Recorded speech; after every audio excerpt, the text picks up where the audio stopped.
ઠાકોરજીની મંગળા કરાવવાનો કંટાળો આવે. જો ઈચ્છા ઉપર સેવા છોડી દઈએ ને તો પ્રભુને શ્રમ પડી જાય. આજ્ઞા એ પ્રભુના સુખના વિચારને કારણે છે. આ કોઈ વૈષ્ણવનું બંધન નથી, આ પ્રભુના સુખનો વિચાર છે કે આજ્ઞા લઈને, અને જે આજ્ઞા હોય એ પ્રમાણે જ ઠાકોરજીને આરોગવું ગમે છે. ક્યારે પણ અતિક્રમણ નહીં કરવું કે આજે આવી ઈચ્છા થઈ, આજે પેલી ઈચ્છા થઈ, અને એમ પ્રમાણે પ્રભુ સાથે ખેલ નહીં કરવા.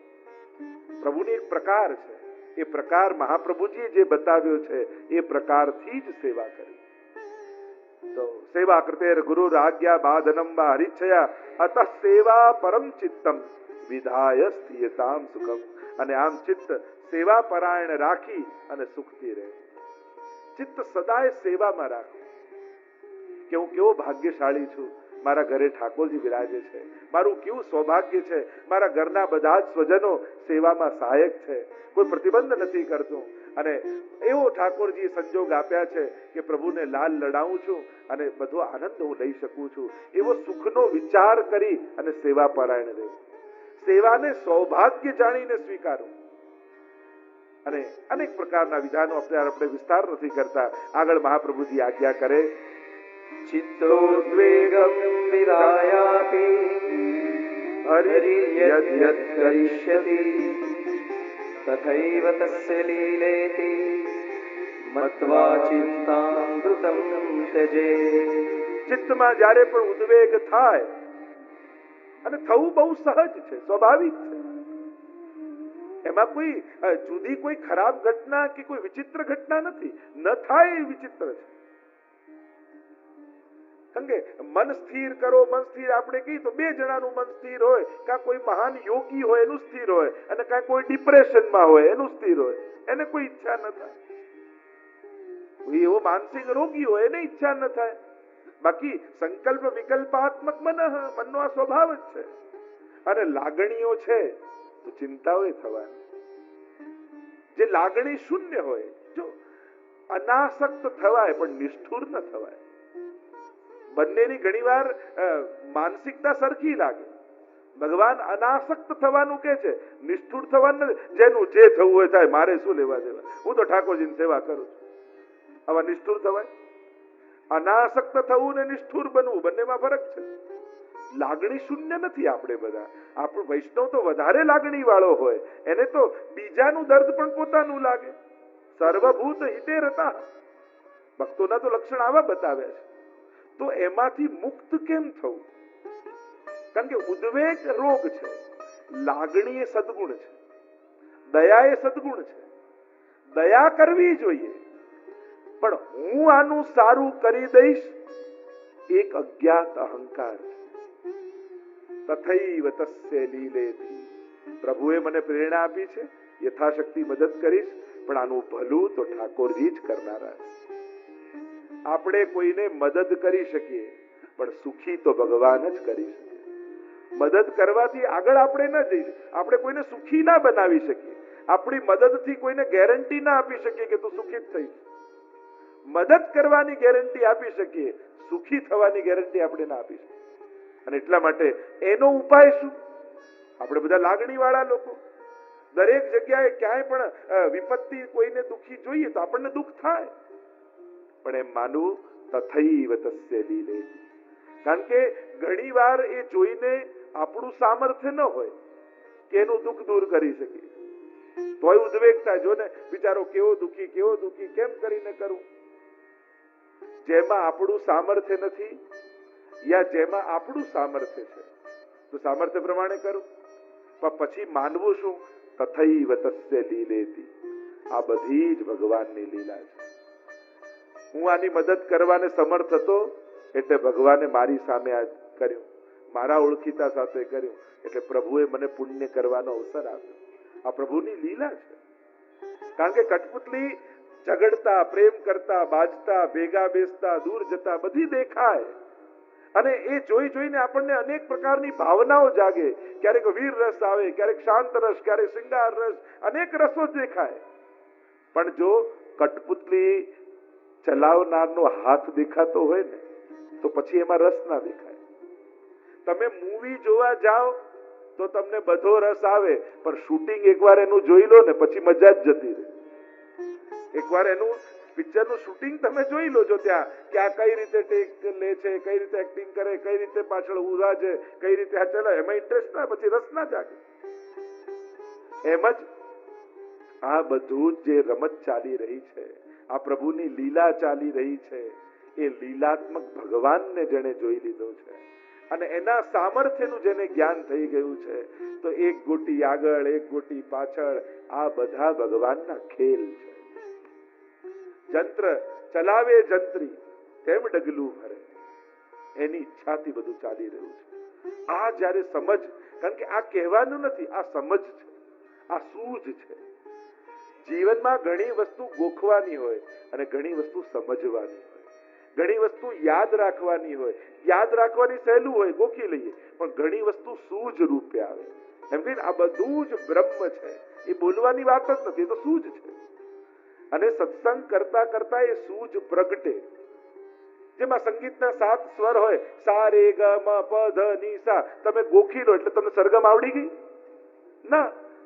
સા એ સૂઝ છે, રે એ સૂઝ છે, ગ એ સૂઝ, જ્યારે સૂઝ આવે કે સા કયો, રે કયો, ગ કયો, ખાલી રે બોલવાથી રે ના આવી જાય, એ જ્યાં ગવાતું હોય ત્યાં સ્વર, તો આ સૂઝ પેદા થઈ સંગીત।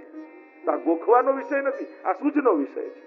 એમ જ તથૈવ તસ્ય લીલેતિ, આ સૂઝ પેદા થાય ભક્તની અંદર।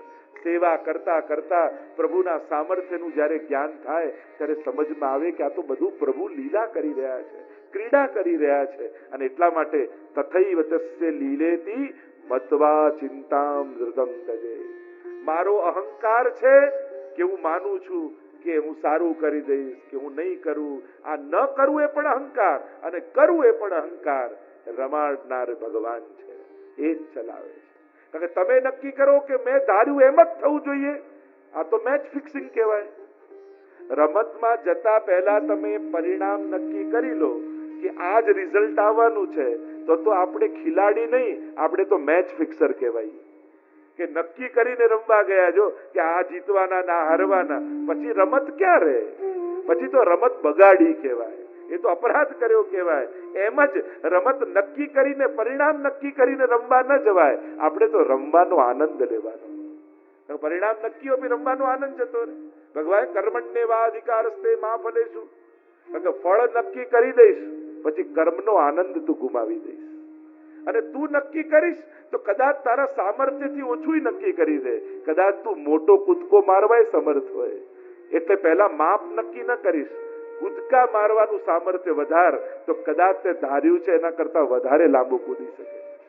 એટલે મા ફલે શું કદાચ ફળ નક્કી ન કર, તો તથૈવ તસ્ય લીલેતિ લીલ્ચે મત્વા ચિંતામ ધૃતમ તજે, આ ભગવાનની લીલા છે એમ માનીને છોડ। અને છેલ્લા શ્લોકમાં મહાપ્રભુજી આજ્ઞા કરે, તસ્માत् સર્વાત્મના નિત્યમ શ્રી કૃષ્ણ શરણમ મમ વદદ્ભિરેવ સતતમ સ્થેયમિત્યેવ મે મતિ।